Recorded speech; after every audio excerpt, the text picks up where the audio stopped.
Boss.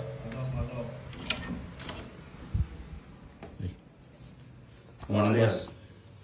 Tapos ito yung yung letter ng admin dito na humingi ng tulong sa'yo sa mga kulang na CCTV dito sa village. Ito yung kahapon. Boss, yung yung nakausap mga hapon.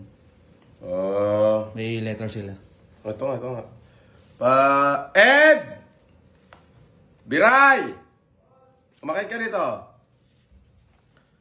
Okay, dear Mr. Marcos, this is to request your kind assistance to complete the installation of the other cameras for our new CCTV. And nga pala, ito yung kay Mamboy. Yung CCTV. Pa-receive copy mo na lang. Yes, boss. Ay nako, magastos. Kamote. Medyo maraming kulang na CCTV, boss, kaya... Hindi, 6 lang daw eh. Ayun ito.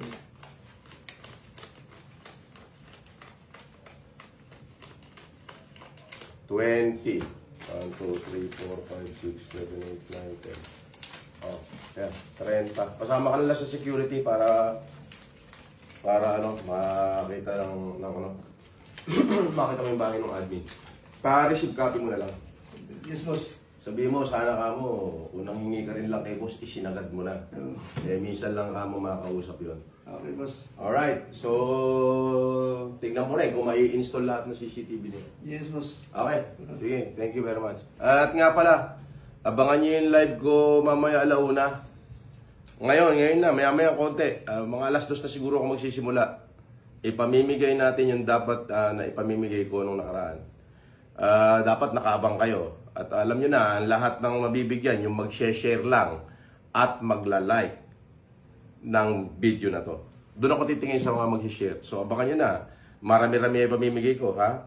Unang ulitin ko, huwag kayong magpapaniwala sa mga scammer. Yung tatawag sa inyo sa numero nyo at hihingin yung mga GCash nyo at OTP. Hindi po totoo yan. Hindi ako yan. Mag-ingat kayo dyan. Sapagkat lahat ng tinawag ko, sa messenger ko tinatawagan, video call, live. Okay? So kayo mga scammer kayo at mga manloloko kayo, tigilan nyo na yan. Kawawa naman yung tao. Ginagamit nyo pa yung pangalan ko para makapanloko ng tao. Ay, pag di kayo nagbago, bubunutin ko yung mga buhok nyo sa ilong at kilikili. Kita nyo naman, kahit bagong gising ako. Alright. Mamaya, abangan nyo.